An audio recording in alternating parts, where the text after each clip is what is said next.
Hi guys, today we're going to have a little bit of a bonus lesson to get ourselves all reviewed with Illustrator, because as I mentioned, all of the flats in this class are required to be done in Illustrator. So let's take a little bit of a look. Now if this is not enough for you, if you'd like a little bit more review or a little bit more information, just search on YouTube, because there are so many video tutorials out there on how to use Illustrator. And even specifically how to do flats in Illustrator. But I'm just going to sort of just go over it very quickly, and luckily for us, when we do flats in Illustrator, we really only have to use a couple tools, so we don't really have to know the whole gamut of tools and options, and this is compounded by the fact that fashion flats are always done in black and white, so we're really going to be just doing black and white flats. So I just want to again cover what is needed for our flats. So I'm not going to go over a whole ton of, we're going to not do how to do gradients and things like that, so just very simply.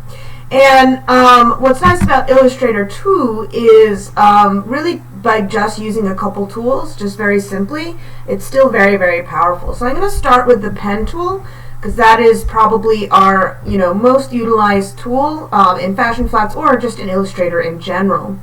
And it works by drawing lines. And so Illustrator, that's really what it does, is it creates lines and we can fill them. We can color the lines differently. It's called either what you would call like a vector program, as these lines are scalable very easily, or we could just call it a drawing program, because as we draw, if we were to draw flats physically by hand, that's pretty much what we're doing, is drawing lines. So in Illustrator, what we do is we will select the pen tool, and you might want to just pay attention to that little icon on the lower right of the pen. Right now it's a star. That means it's going to create a new line, okay? Obviously, because there's really nothing else for us to do. But as we do different functions, just take a look at that little icon, see how it changes, because that's letting you know what Illustrator intends to do with the pen tool. Right now, that little asterisk or little star means I want to start a new line.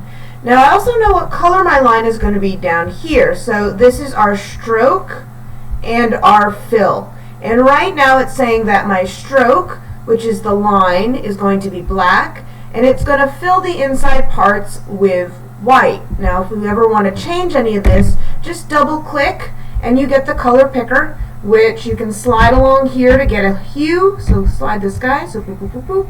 We can get different hue colors, and then in here we can pick the tonal range. So that means how much white, black, or gray has been mixed in with the pure hue. The pure hue is up here in the upper right hand corner, pure white is up here in the upper left hand corner, and all the way down here we get our lovely blacks.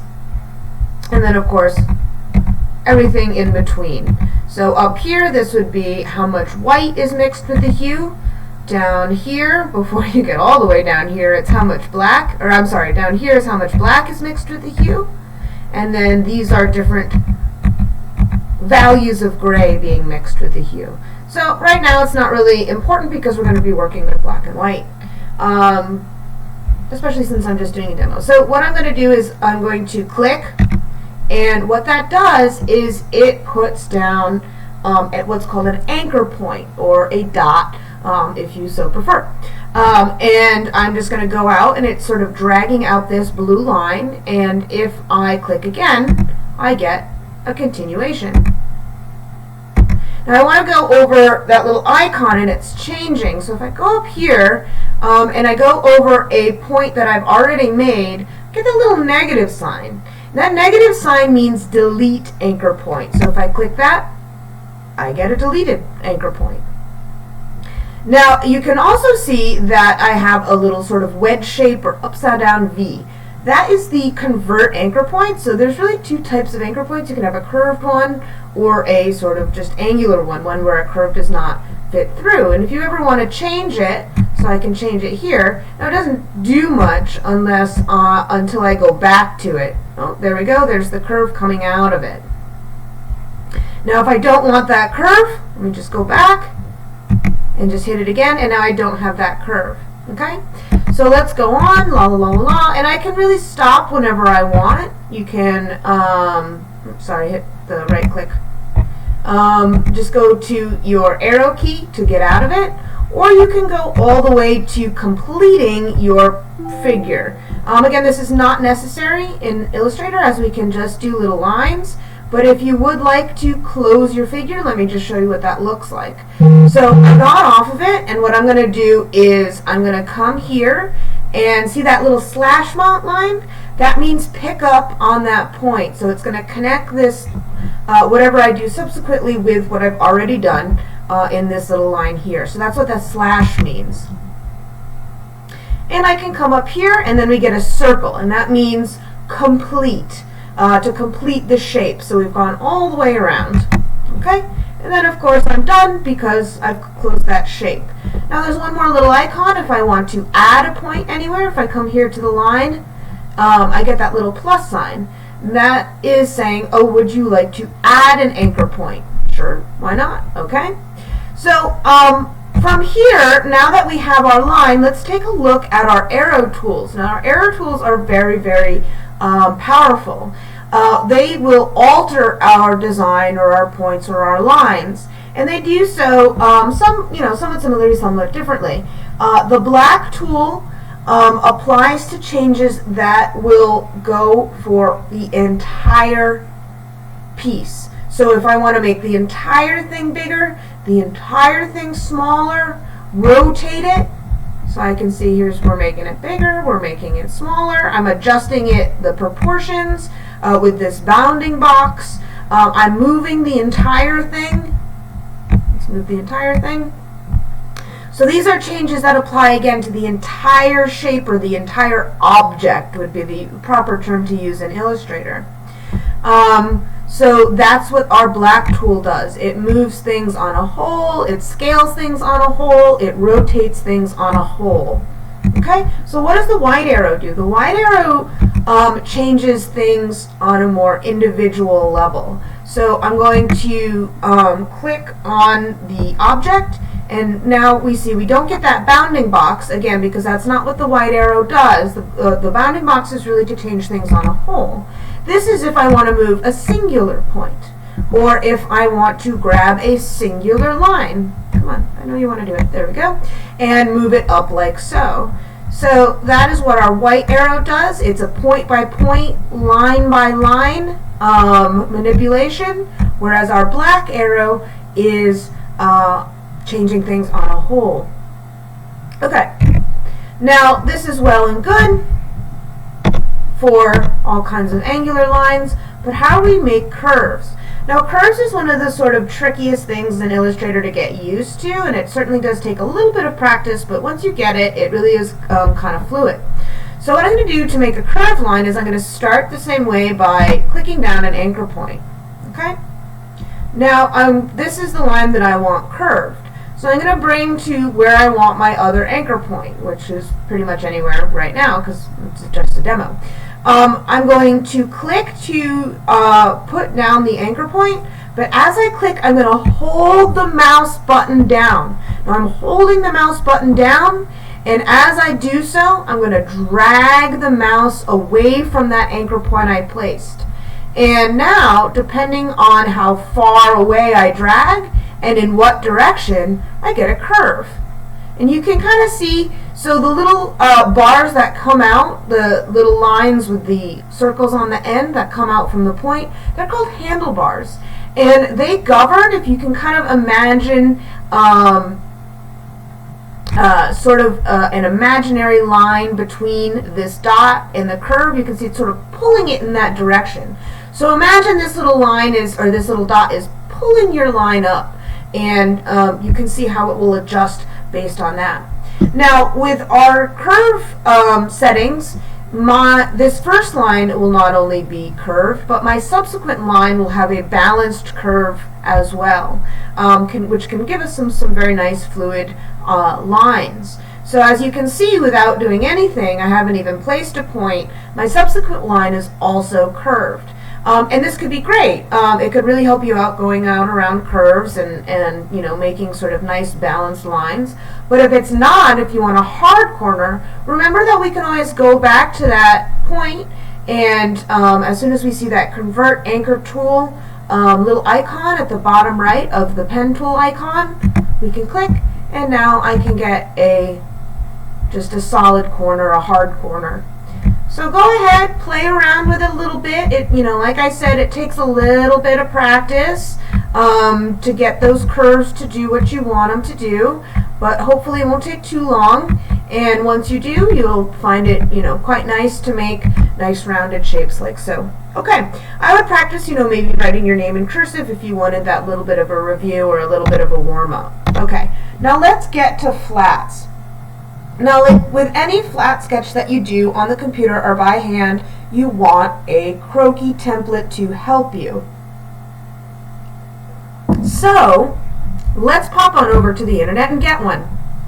Now, I have a croquis template for flats uploaded into Blackboard. If you look in your course content section and in sketching help, or I think it's just croquis, there's a folder labeled croquis.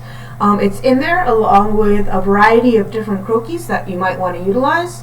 There's also a lot of different sites on the internet to help you with croquis, so I'll just mention those right now, although it's a little bit of a side tangent. Designer Nexus, I was going to say necklace, Designer Nexus is a really good place for croquis. Ooh, they revamped the site. So here they go. They have a whole thing. And they have quite a few different ones. Most of them are for free.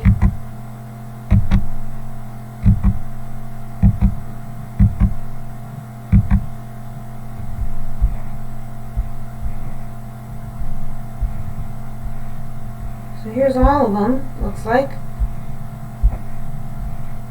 Anywho, another good one is Preta Template, I think. Preta Template. And this, I've tried it out. It looks like they'll give you one free per day, and it sends it to your email, which is pretty neat. But they really have the widest range of templates that I've seen. Now I think, you know, after your one free a day or your couple free samples, they do start to charge. But I mean, look how great is this? We get a you know, wheelchair croquis. They have plus size. They even have, look at this, they have little doggies and kitties. Like, how fantastic. This is great too if you want to do like hats or something, little hands. They really have, and look at this, you know, these great action for the kids. They have really wonderful and such a wide variety of templates as well, and you can just sort of browse through. That's super creepy, I'm sorry. But you know, from plus size to children's to even activewear ones. Look at this. So we really have great ones. Look, they have a flat one, so a great resource. But what I'm going to use is I'm just going to Google technical croquis.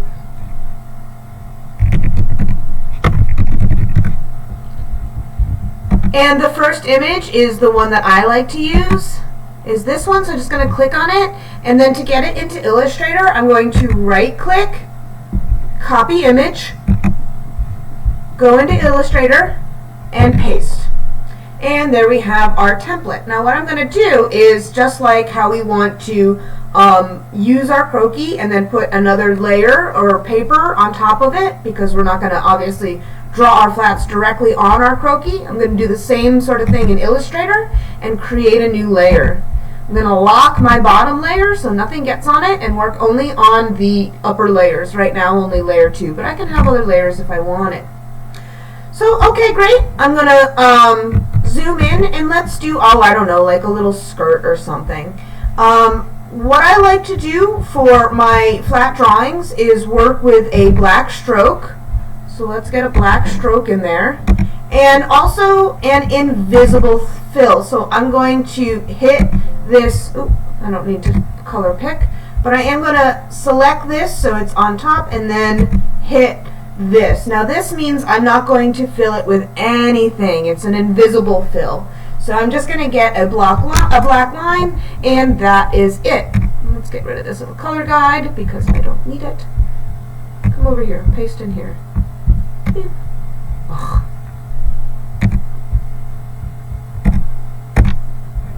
Okay, so let's do our little skirt. So remember that you only need to do half. So one of the great things is, even if you're a little bit, rusty or new to Illustrator, one of the great benefits to Illustrator is, well, there's two when you're making flats. One, you can make as many mistakes as you want and it will always finish clean. So when you're inking your flats and you make a mistake by hand, you might have to just trash it and do it again. Here, of course, mistakes are welcome because it's very, very easy to fix and we'll always end up with a nice, cleanly finished drawing. And the second really great advantage is you only have to do half of it. Most of garments that we draw for flats are going to be symmetrical, so we just have to do half of it and then copy and paste the other half. We have a nice little line here to let us know where the symmetrical half is going to be, or that line of symmetry is going to be. If in addition you want an additional guide, go to View and go to Rulers, go to Show Rulers. Once those rulers are up, you can go and drag out, so click and drag out, and plop a nice little guideline right down on your line of symmetry. So I just clicked my mouse here, held it down, and dragged out the guideline. Okay, so let's do a little skirt. Again, I'm going to keep this very simple, and there's my line. I'm going to follow my croquis. Now, it's okay for your flats to follow the croquis line a little bit more closely. Now when we're drawing, we want to be a little bit above and outside and on top our croquis line, because of course our drawing or design sketch croquis are kind of like the body, and clothes sit on top of the body. So to make it look realistic, we kind of want to make it sit on top of the body. But if we have a fitted part of the garment for a flat, it's okay to go right on the line, because as you can see, this is not a very kind of natural shape for the body. It's really meant for those garments. You know, our arms aren't this rectangular, so you can go and hug those lines a little bit closer in your flat. So let's do just maybe a little bit of an A-line skirt.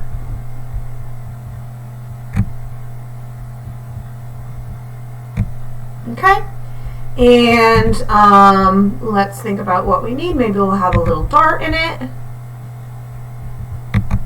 Maybe right there. And actually, you know what? I'm going to do a little bit more of a flared skirt because I can show you a little bit of a technique on how to do sort of drapey lines. So what I'm going to do is I'm going to keep this, so this would be fine for like a stiff skirt. So if we remember our materials, this would be fine for a stiff skirt. But I can keep that same silhouette and imagine this skirt in a slightly softer fabric. And it also gives me the opportunity to show you a really important tool. So let's say I want to get rid of just this line. Well, I've connected it with this line, this side seam line. But again, I want to keep this, it's fine, but let's go here to the eraser tool. I'm going to click and hold, and when you click and hold, you get the drop down menu and go to the scissors tool. Now the scissors tool will let me cut lines into different pieces so I can select them individually or delete them individually. So let's make this a little bit more of a drapey, I'm going to just zoom in a little bit, a drapey skirt, or not flared or soft material. So, and again, I'm going to do it in sort of like a staircase pattern, because those little breaks there, those are the drapes, and the further down they go, the fuller the drape. You can see I'm just sort of working my way down along this arc.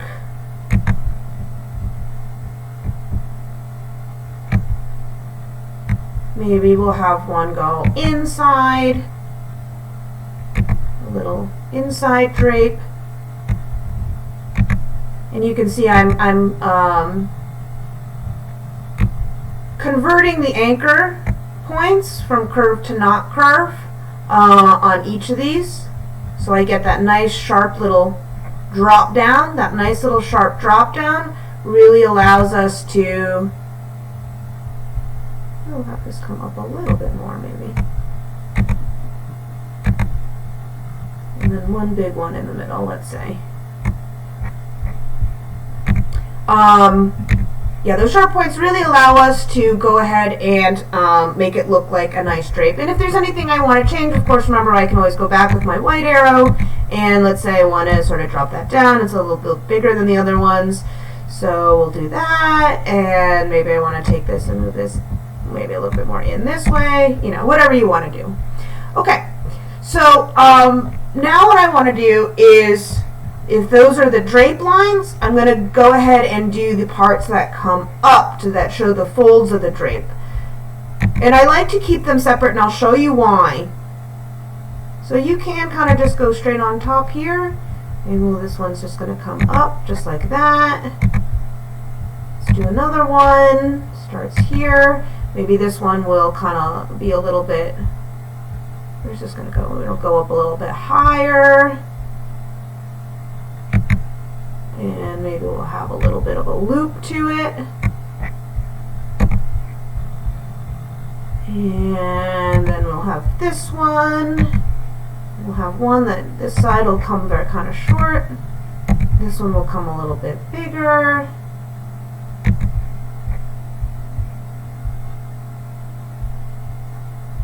And let's curve that around a little bit like so. Again, we can always adjust these when we look at it finally. I can already see I would like this to go down a little bit more and touch these guys. Alright, and then we have about one more. How far should it go up? Not too far. Maybe like right around.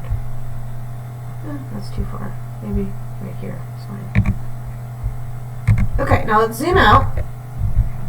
Now what I want to do is I'm going to select all of these drape lines, and I'm going to just, here, I'm going to show you what it looks like without, which is fine. That's perfectly fine. The only thing I might want to do is have this point the other way. Let's have that point the other way. It looks a little awkward like that.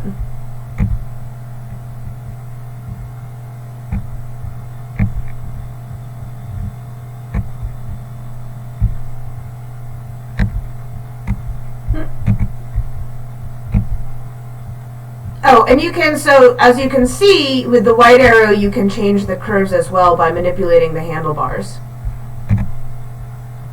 Or should this, no, I guess this, maybe this go a little bit lower.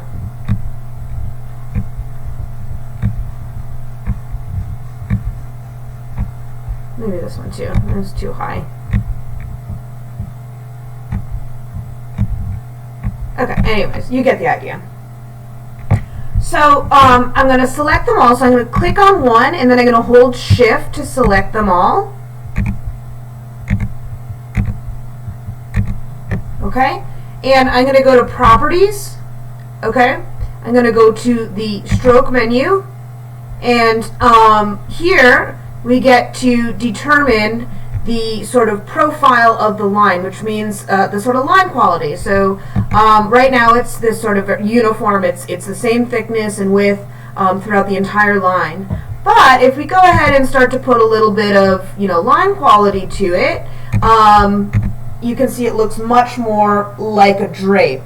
And there's different, you know, profiles that you can use, so you can play around with it, see what works best for whatever details that you're using.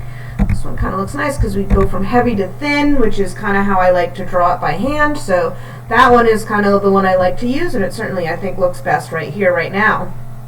Okay, so I'm going to go back to layers and pop back up our box right here. And we're pretty good. You know what, this dart is a little too close to the center, so let's bring it over to the side a little bit. And it's so short because this is the front. I'm going to assume this is the front. Let's put in a waistband. I'm going to go ahead and use actually my shape tools for this. So here we have standard shapes that we can use. and again, get that drop-down box by just clicking and holding the mouse button down. And the rectangle is click and drag out your rectangle. So if you have a standard shape like a waistband, sometimes, you know, you can always do it with the pen tool, but it might just be a little bit faster, a little bit easier to use a basic shape. So, okay, there we go. What I'm going to do is, the last thing I want to do is my top stitching. So remember, we're going to have top stitching anytime we have a hem. So I want to sort of zoom in down here, and that's another really great thing about Illustrator is we have some great options for our top stitching. So I'm just going to put a line in, or even a couple lines.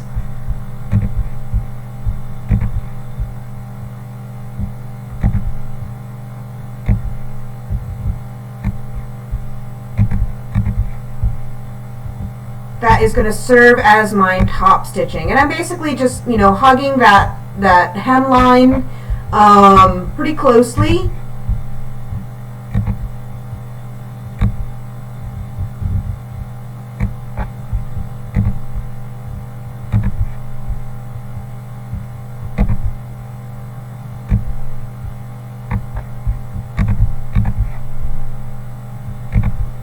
And there we go.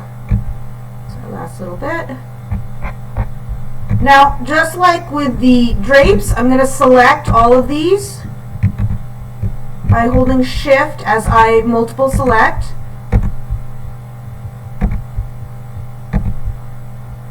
Go back to that stroke properties menu, go back to the stroke menu, and I'm first going to lower the stroke weight because the finer the top stitching, the sort of nicer it looks.